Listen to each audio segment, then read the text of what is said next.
Bismillahirrahmanirrahim. Assalamualaikum warahmatullahi wabarakatuh. Selamat siang rekan-rekan semua. Bagaimana kabarnya? Bagaimana saum Ramadannya? Semoga lancar ya teman-teman ya. Sampai dengan nanti kita ketemu dengan Idul Fitri 1446 ya. Jadi ya, eh, teman-teman, di sini selamat datang di mata kuliah pemrograman berorientasi objek, di mana mahasiswa yang mengambil mata kuliah ini adalah semester 2. Kebetulan ini untuk kelas yang R1 ya, A1 dan A2. Jadi mungkin sedikit klarifikasi ya mengenai eh, mekanisme perkuliahan hari ini karena awalnya memang saya sudah niatkan dari minggu sebelumnya pun mau mengadakan secara offline atau luring. Namun di eh, Hamin 1 gitu, tiba-tiba ada yang mewapri saya mengatasnamakan A1 dan A2 gitu untuk melakukan perkuliahan secara online kayak gitu. Jadi eh, ya saya bagaimanapun juga gitu ya, bagaimana keputusan dari rekan-rekan mahasiswa ya. Jadi kalau mungkin teman-teman memiliki dosen-dosen gitu ya yang berbeda dan memiliki karakter yang berbeda. Saya salah satunya termasuk yang insya Allah termasuk yang mengikuti eh, jumlah mayoritas dari pendapat atau opini dari teman-teman gitu ya. Jadi kalau misalkan fleksibel, kalau teman-teman mau bilang Pak selenggarakan secara online ya insya Allah saya bisa online. Kalau Pak, saya tetap mau offline ya saya juga offline gitu ya. Jadi jangan sampai teman-teman ada apa ya, ada rasa eh, mungkin terlalu kaku gitu ya, atau mungkin khawatir kalau misalkan saya termasuk orang yang terlalu idealis gitu dan tidak bisa apa ya, tidak bisa mendengarkan pendapat teman-teman misalnya kayak gitu. Ya enggak ya. Saya termasuk yang seneng malah dapat apa ya dapat masukan dari teman-teman gitu Pak kalau misalkan online aja gimana Pak kalau misalkan offline aja gimana dan seterusnya itu saya senang jadi makanya saya langsung ke grup gitu ya menginformasikan jadi yang mengatasnamakan juga tenang aja nggak perlu risau dan tidak perlu khawatir ya. Misalkan saya marah gitu dan seterusnya enggak. Saya malah seneng informasi itu saya lempar ke grup agar teman-teman tahu gitu. Khawatir tadi informasinya satu pihak saja gitu. Makanya saya konfirmasi ulang kan. Ini benar mau online? Saya bilang gitu. Ternyata ada beberapa yang belum.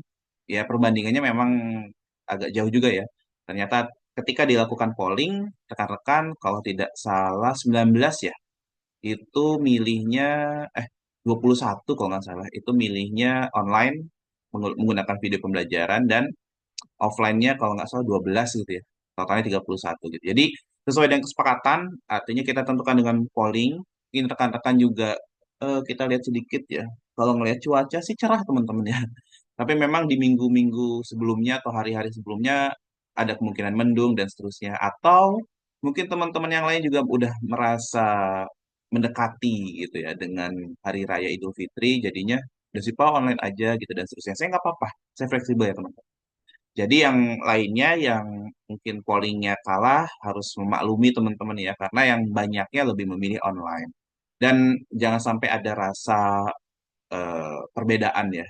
Intinya kalian satu kelas atau satu angkatan A1 dan A2 jangan sampai ada perbedaan atau jangan sampai ada kesenjangan gitu ya. Wah, saya mah sebenarnya pengennya online, oh saya sebenarnya pengen offline. Kemudian terus ada konflik tertentu dan seterusnya ya.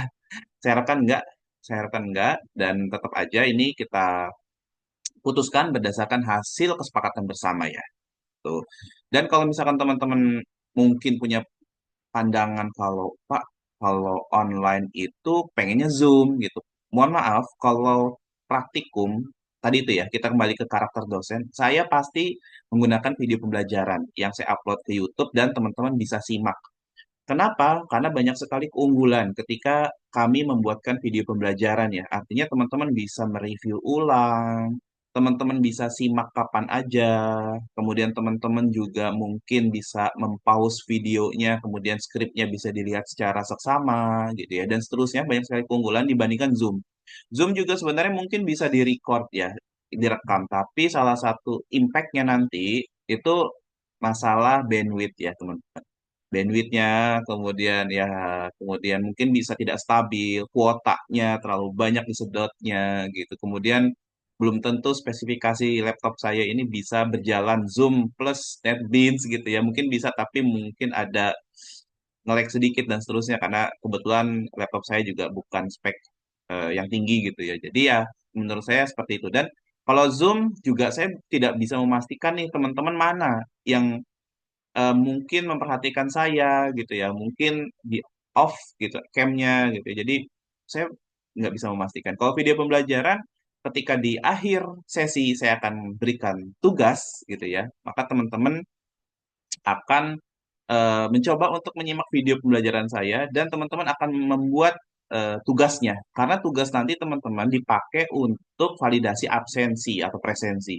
Jadi teman-teman harus mengerjakan tugas yang akan kami berikan di sesi terakhir dan itu akan dijadikan validasi presensi. Ingat ya, jadi teman-teman nggak perlu isi presensi, presensi akan saya input secara manual berdasarkan hasil pengerjaan tugas yang kami berikan. Seperti itu ya.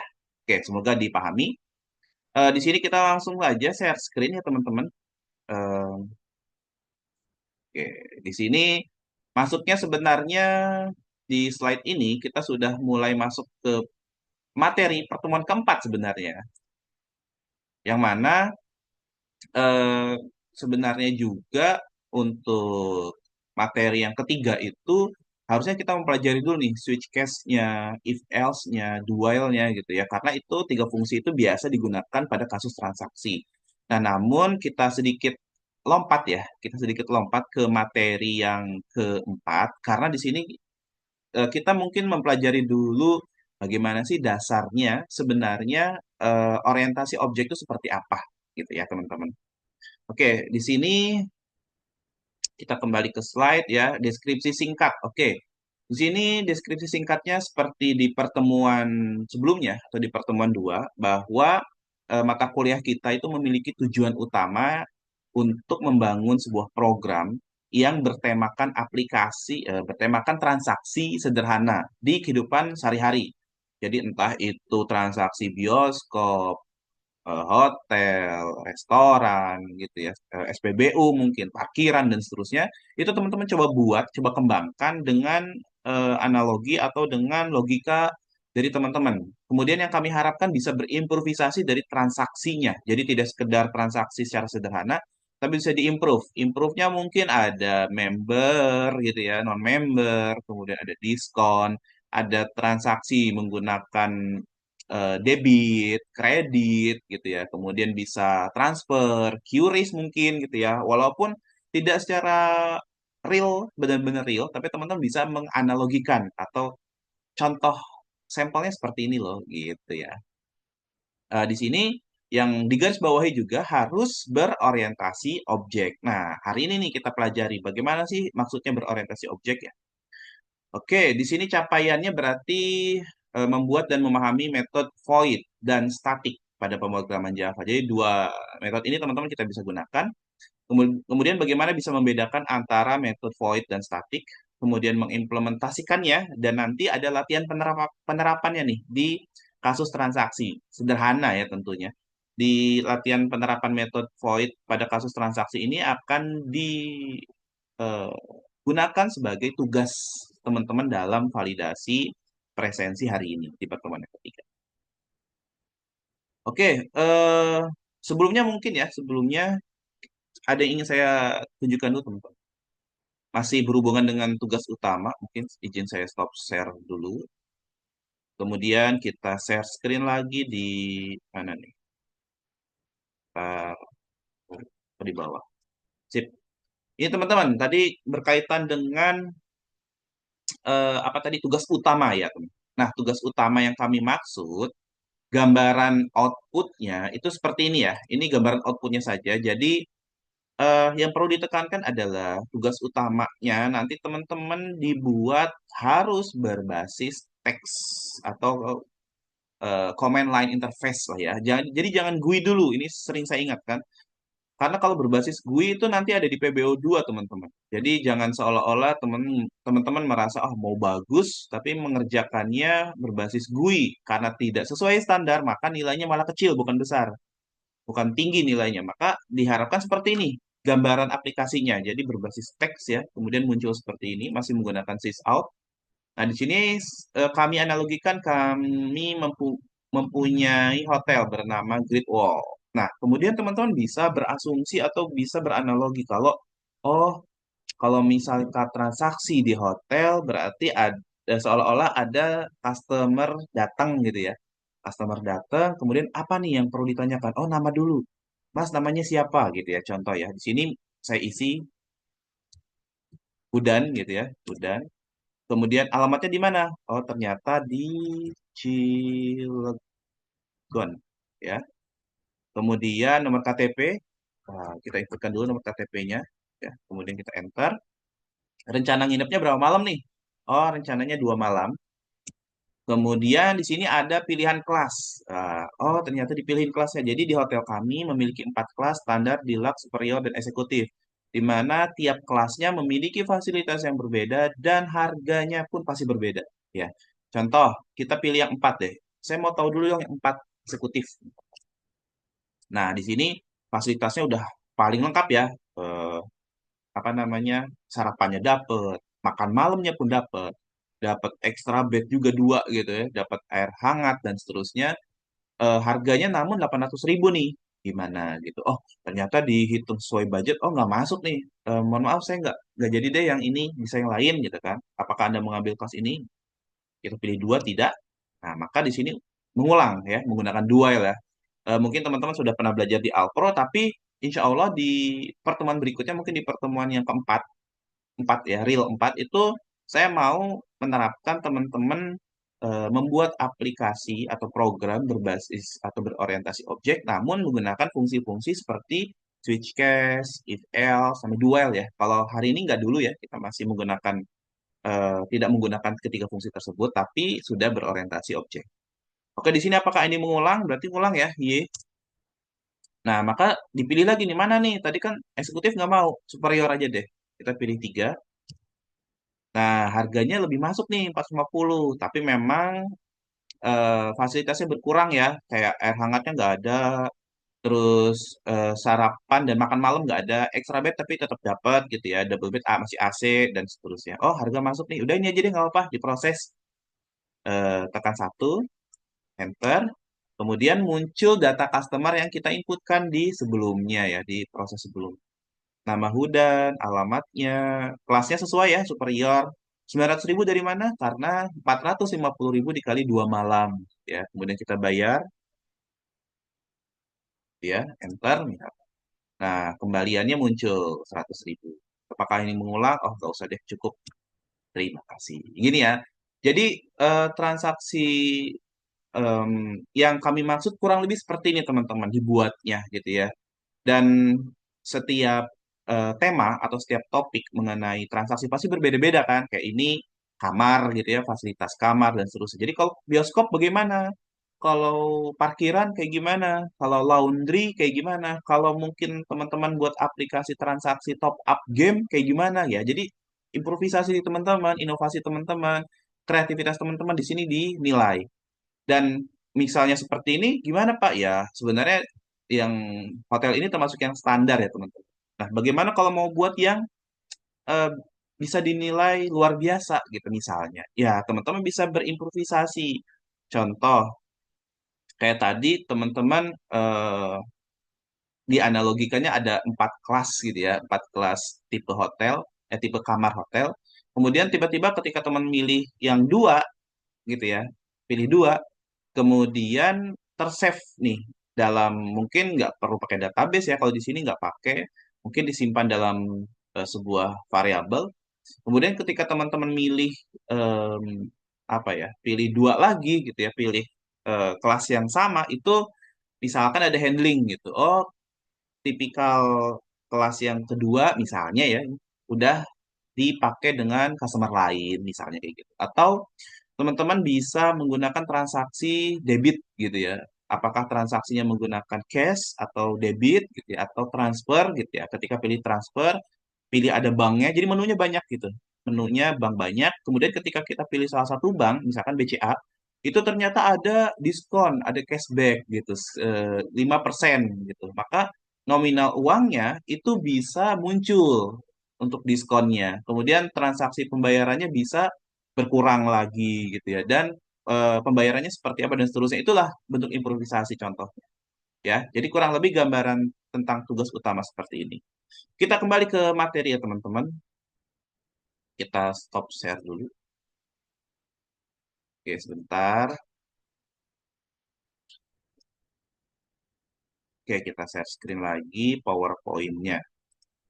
Poin ini. Oke, semoga bisa terlihat teman-teman ya hasil share screen-nya. Nah, ini ada pertanyaan nih. Metode void dan static kan. Sebenarnya apa sih urgensinya gitu? Apa sih keuntungannya gitu ya? Nah, ini pernah mungkin kami sampaikan di pertemuan satu ya. Kenapa sih mesti berorientasi objek? Ini sederhananya saja teman-teman.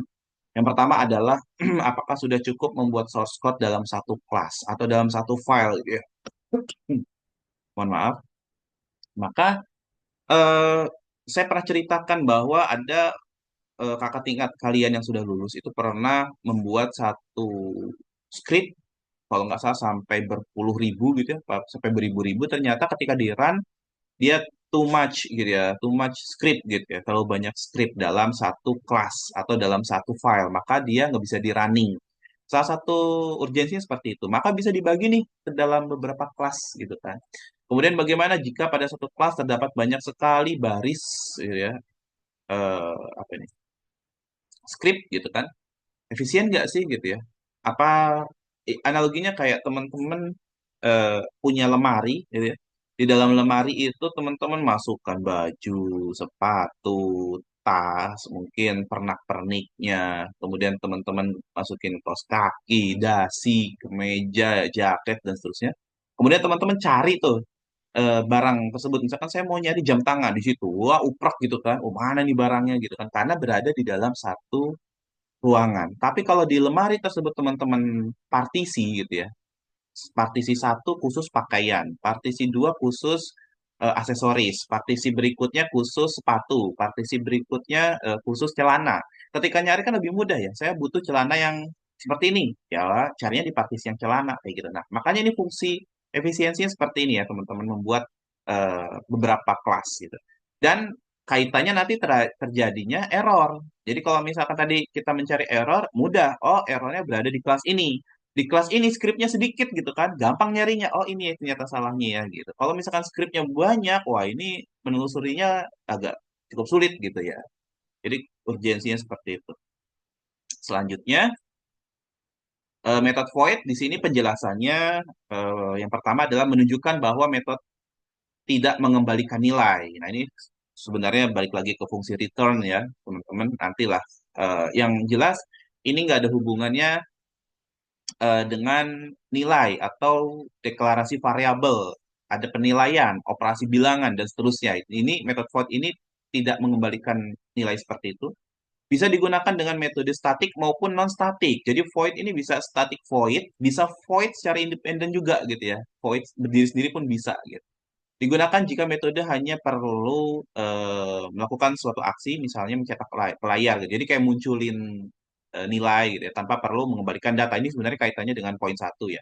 Jadi salah satu penggunaannya di void ini di PBO2 itu kayak kita membuat deklarasi tampil data gitu ya. Void tampil data. Jadi kalau kita mau menampilkan data, itu cuma tinggal panggil tampil data seperti itu. Biasa sering digunakan juga nih di PBO yang kedua nanti. Nah, kalau statik ini bersifat milik kelas, bukan objek.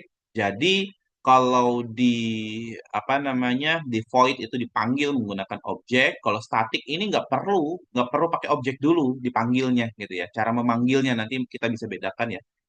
Kalau di statik ini karena bukan milik objek, miliknya kelas. Jadi kelas nggak perlu deklarasi objek lagi nih untuk memanggil si metode statik. Dapat dipanggil tanpa harus membuat objek dari kelasnya ya, berhubungan dengan poin satu tadi. Biasanya digunakan untuk metode yang tidak bergantung pada atribut atau keadaan dari objek. Nah, di sini kita berikan contoh ya. Kita mungkin balik ke NetBeans-nya ya, mungkin stop share dulu. Kemudian kita share screen-nya, screen aja ya. Mungkin sudah terlihat teman-teman. Kita close. Kemudian kita buat ya. Di sini saya kebetulan belum buat nih. Oke, di sini ada latihan 3. Nah, latihan tiganya mungkin kita ganti ya. Kita ganti. Latihan 3 di sini kita isi dengan di script yang ada di materi. Kita copy saja. Kita pindahkan ya teman-teman di sini. Oke, di sini wah ada error nih. Public class latihan 3_1. Ini kenapa nih? Is public should be declared a file name. Oh, harus di oke, kita buat kelas saja ya berarti ya. Gini ya. Oke. Jadi teman-teman, di sini sebenarnya harusnya pakai dua file ya atau dua kelas yang berbeda ya, tapi dalam sengaja kita buat satu dulu. Ini bisa di scroll nggak? Oh, nggak bisa diperbesar ya. Oke, mungkin khawatir teman-teman tidak terlalu terlihat ya. Tapi harapan kami terlihat lah. Kita pakai aplikasi ini untuk melihat. Nah, ini ya. Nah, mungkin teman-teman bisa melihatnya. Di sini ada public class latihan 3. Sebenarnya kalau dari latihan yang ini sampai sini, itu bisa dibuat terpisah ya. Terpisah dengan yang ini. Jadi ada dua kelas. Yang pertama kelas latihan 3. Yang satu lagi adalah kelas latihan 3_1. Sebenarnya seperti itu. Nah, di sini bisa dibuat dalam dua file, tapi kita menggunakan satu file dulu. Kenapa? Karena untuk melihat cara kerjanya gitu ya, teman-teman. Nah, di sini teman-teman, kelas utamanya itu memang berada di sini ya, kelas latihan 3_1 ya. Di sini sebenarnya. Jadi yang di run itu harusnya di sini ya. Kenapa? Karena memiliki public static void main. Nah, subclassnya itu yang latihan tiganya. Tadi di situ ada error. Kenapa? Karena kita di sini menggunakan public ya, public class. Jadi kalau misalkan public class latihan 3_1, nama filenya pun harus latihan 3_1. Maka karena kita di sini menggunakan public class latihan 3, maka ini kita jadikan kelas saja no modifier ya. Kita tanpa ada modifiernya.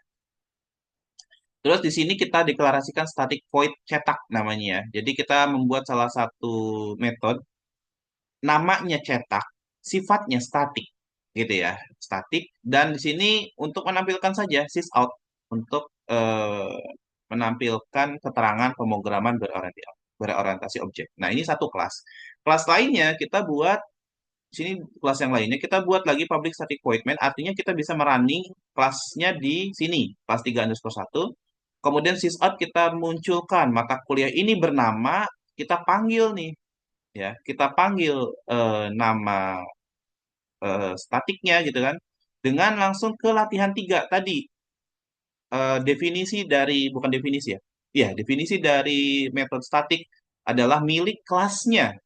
Jadi tanpa perlu kita deklarasikan objek, dia bisa dipanggil. Jadi tinggal manggil nama kelasnya latihan 3, kita balik ke sini ya, latihan 3, kemudian langsung apa namanya, kita panggil dot cetak gitu. Jadi munculnya adalah mata kuliah ini bernama, langsung muncul pemrograman berorientasi objek ya. Tapi kita coba running terlebih dahulu mungkin ya. Ini close dulu. Kita klik kanan apakah bisa. Kita coba dulu. Nah, langsung munculnya adalah mata kuliah ini gitu, bernama pemrograman berorientasi objek. Padahal ini berada di dua kelas yang berbeda. Nah, maksud kami teman-teman bisa membuat transaksi tugas utamanya dalam dua kelas gitu ya. Ngebedainnya atau hmm, perannya seperti apa? Kita serahkan ke teman-teman kreativitasnya. Pak, misalnya ya, satu kelas ini khusus dipakai untuk fungsi member. Satu kelas ini dipakai untuk transaksinya. Satu kelas ini dipakai untuk pembayaran tunai misalkan. Pak, satu kelas ini dipakai untuk misalnya apa lagi ya? Transaksi diskon misalkan. Pak, satu lagi fungsinya khusus untuk mendeklarasikan variabel saja gitu. Boleh. Jadi semakin banyak kelas semakin bagus. Teman-teman bisa apa namanya mengindikasikan beberapa kelas ke dalam fungsi yang teman-teman inginkan gitu ya. Jadi tidak dibatasi. Jadi harapan kami teman-teman bisa membuat eh, tugas atau program transaksinya itu dalam beberapa kelas ya. Pokoknya lebih dari satu kelas aja. Ini gimana Pak hitung ya? Udah dua kelas gitu ya. Walaupun di apa namanya? Walaupun ini masih berada di satu file gitu. Pak, gimana Pak kalau bisa dipisah? Boleh, kita buat ya. Di kanan, new Java class, kita buat latihan. Ini satu tangan saya pegang ini ya mikrofon ya, jadi agak lama ngetiknya. 3_1 ya, finish. Oke, kita masih kosong di sini ya. Kita pindahkan yang ini. Kita pindahkan, cut aja lah ya. Sip, kita pindahkan ke sini. Paste. Sip. Tinggal tambahkan public aja, teman-teman. Oke ya. Bisa, Pak, di sini publiknya. Tadi nggak bisa. Kenapa, Pak? Ya, karena nama kelasnya sudah 3_1, sudah sesuai. Jadi nggak error. Ya, sekarang kita running di sini ya. Anggaplah, anggaplah teman-teman tidak mengetahui bahwasanya ada kelas ini ya. Tiba-tiba kita ada 3_1. Kita klik kanan, kita run file. Nah, muncul ya. Perhatikan teman-teman, kalau teman-teman belum memahami dasar konsep dari OOP atau orientasi objek, maka teman-teman akan bingung ya.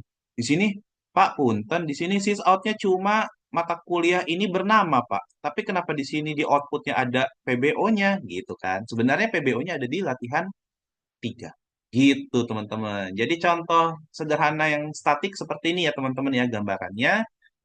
Dan mungkin untuk berikutnya kita balik lagi ke slide sebentar. Nah, lanjutannya adalah metode void nih teman-teman. Nah, bedanya apa sih Pak sebenarnya dengan metode void? Nah, metode void itu yang jelas em, ya tanpa ada statik di depannya gitu ya. Ya, jadi ya ini non statik gitu. Jadi void dan di sini teman-teman perhatikan ini eh, kita analogikan bahwa saya deklarasikan variabel dulu di kelas latihan 4_1. Mungkin pakai yang 3 juga dulu ya kelasnya. Mungkin kita skip dulu. Ini kita copy ya, kita langsung praktekkan saja di NetBeans-nya. Kita close. Ini berarti di latihan 3-nya. Ctrl A, Ctrl V. Oke, 4_1 ya. Berarti kita ubah saja ini jadi latihan 3. Sesuaikan dengan nama kelasnya. Latihan 3. Aman sih harusnya. Oh, ini. Kutip duanya ya. Dibacanya karakter lain nih. Soalnya copy paste dari PowerPoint. Ini pun sama. Ini kutip 2. Ini kita hapus dulu kutip 2. Jadi kutip duanya NetBeans eh, apa ya ngedetect bahwa kutip duanya kok karakternya beda nih dengan apa namanya aturan script yang ada di NetBeans gitu. Maka ketika di copy paste seperti itu. Nah, ini udah ya. Jadi kita deklarasikan variabel prodi di dalamnya berisi teknik informatika gitu ya. Kemudian kita deklarasikan ini void cetak ya. Mungkin bisa melihat perbedaan. Di sini void cetak, di punyanya static ya, static void cetak gitu ya. Bedanya hanya di sini saja. Oke, kemudian sysout-nya sama ya, muncul sama. Nah, kemudian 3_1 kita isi dengan script berikutnya di pertemuan 4 bawahnya. Nah, di sini ada metode void-nya. Kita copy, bukan ini ya, bawahnya ya. Nah, ini mohon maaf, kita copy, kita paste di sini. Nah, 4_ 2-nya masih salah karena harusnya 3_1. Kemudian kutip duanya ya masih di tag sebagai error. Kutip 2. Kita replace dengan kutip 2 dari inputan keyboard. Latihan 4 underscore satu, nih di sini ada error ya. Bentar, bentar. Mungkin harus pakai magnifier lagi. Khawatir nggak kelihatan nih ya, karena tulisannya kecil sekali. Nah, di sini ada error nih teman-teman. Ya, cannot find symbol. Simbol kelas latihan 4 underscore satu. Di sini mencari ternyata teman-teman. Deklarasi kelasnya, mereka mencari bahwa latihan 4 underscore satu nggak ada. Ya jelas dong nggak ada ya. Kita close lagi. Karena di sini adanya 3 underscore satu. Gitu ya. 3 underscore satu punyanya ini. Dan yang kita tuju adalah latihan 3 sebenarnya. Maka di sini kita deklarasikan latihan 3. Seperti itu. Latihan 3. Ya, jadi aman. Nah, di sini teman-teman mungkin bisa melihat perbedaannya bahwa tadi sesuai dengan definisinya, kalau metode void ya, metode void yang kita deklarasikan di sini ya, void cetak itu nggak bisa dipanggil. Kenapa? Karena di metode void itu bukan milik kelas. Ya, bukan milik kelas. Kalau misalkan static void dia milik kelas, jadi tinggal manggil kelasnya kelas siapa sih gitu. Kita panggil nih metodenya, aman kalau di static.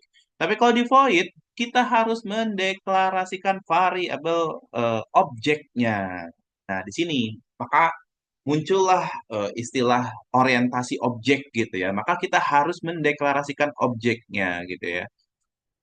Jadi teman-teman, ya inilah syarat teman-teman dalam program transaksi tugas utama. Harus mendeklarasikan objeknya gitu. Jadi di latihan 3 underscore satu ini, perbedaan dari static ke void, kalau di void kita harus mendeklarasikan ini dulu nih.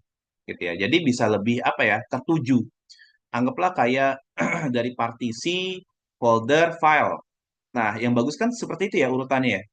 Jadi ketika kita mau menelusuri sebuah alamat lah contohnya, kita harus tahu dulu kotanya, kita harus tahu dulu kecamatannya gitu ya. Terus kita harus tahu dulu kelurahannya, desanya, dan seterusnya gitu. Jadi nggak langsung dari kelurahan sama kota misalkan. Oh bingung nih kecamatan mana nih gitu kan. Kita harus menelusuri kecamatan yang sangat banyak gitu. Contohnya seperti itu. Jadi point ini akan digunakan ya teman-teman pada latihan-latihan berikutnya. Nah, di sini kita mendeklarasikan objek. Latihan 3 itu berasal dari nama kelasnya yang dituju. Latihan 3 ya. Nah, latihan 3 di sini kita mau mengakses ini, variabel prodi dengan tipe data string, isinya teknik informatika. Kemudian kita mau akses juga void cetak, artinya metode cetak dengan isi sysout Universitas Serang Raya. Di latihan 3 underscore satu berarti kita deklarasikan dulu kelasnya. Tentukan nama objeknya. Di sini kita pakai nama objek juga ya. Jadi teman-teman ini bisa ubah. Kalau misalkan mau diganti objek objek 2 ya bisa. Tapi semuanya harus objek 2 ya di sini. Pada saat pemanggilannya. Nah, dan di bawahnya kita tinggal fungsikan. Maksudnya kita sesuaikan dengan apa yang mau kita lakukan. Oh, berarti saya mau tulis dulu sys out kampus kami adalah gitu ya. Kalau kampus kami adalah di latihan 3 saya mau milih Unseranya atau Universitas Serang Rayanya. Oh, ternyata ternyata berada di metode void cetak gitu ya. Ada di sini gitu. Nah, maka kita akan panggil si cetaknya gitu, metode cetaknya dengan cara objek 2. Objek 2 itu dengan deklarasi objeknya, kemudian panggil dot cetak. Jadi nggak langsung ke kelas gitu ya, nggak ke latihan 3 titik cetak, enggak, itu punyanya statik.